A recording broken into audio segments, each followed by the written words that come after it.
this part of the program, we're going to bring out two legendary figures in country music. And you can tell they're keeping themselves quite fit. They eat well, and they remain legendary figures even today. How about the one and only Tony Byworth, and the voice of country music in Britain, the one and only David Allen.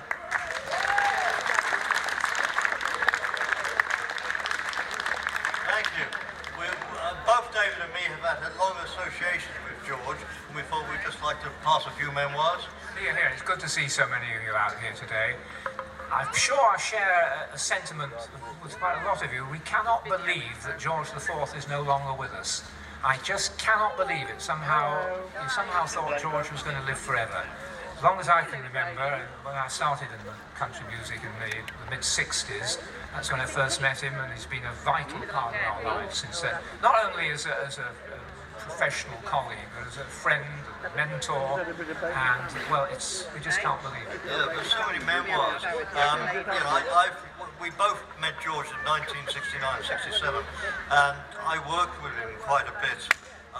When I worked at A-Cup Rose Music, we used to book him up in places like Batley. You may remember Batley Variety Club, and he did a season of Blackpool with Pete Sayers. Then I started doing press releases on his behalf. So we were regularly in contact, I'd say virtually every week over 40 years. Oh yes, we go back all that way, don't we? I was with George on his first television series for the BBC. Well, it started with the Wembley Festivals, of course, when he appeared in the Union Jack waistcoat. And that was when the televised show, the second of the festivals, wasn't it? And my producer, Phil Lewis, didn't know anything about country music, Phil, but he said, I like the look of that guy with the waistcoat. And he could, if anybody else on the bill had worn a waistcoat, maybe he'd have got the television series. But he was signed up for a series from the Nashville Rooms and Tunbridge Wells. He did about 4 series. Yeah, amazing.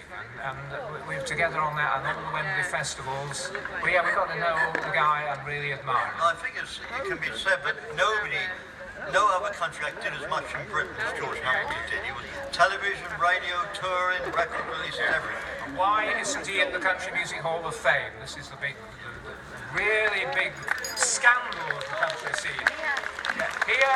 Well said, sir. Well said. Well, maybe everybody could contact the CMA. Let people know that he should be there. This is the same CMA who put Brenda Lee in the Country Music Hall of Fame. It had nothing to do with virtually with country music ever.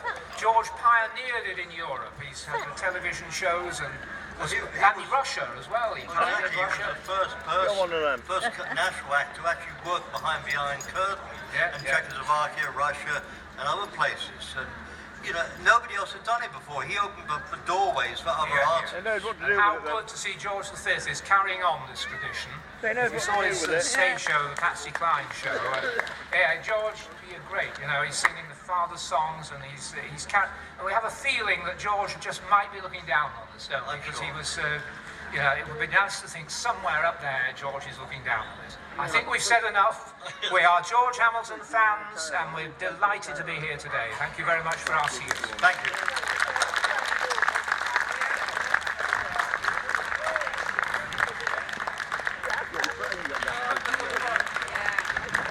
Thank you for saying that. How about the one other David Allen and Tony Byworth? They need to. Have y'all thought about starting some kind of a television show together? No, we're going like.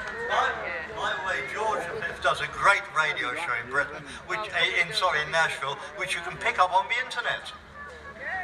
Oh, is that? Viva Las Vegas! Yeah. And actually, thank y'all once again. A big hand for David Allen and Tony Byworth. They were great friends of George IV over the years, and it is interesting, George IV, many times, for example, there are people who aren't in the Hall of Fame yet. You probably think, oh, well, surely Slim Whitman is in the Country Music Hall of Fame. Did you know he's not in the Country Music Hall of Fame?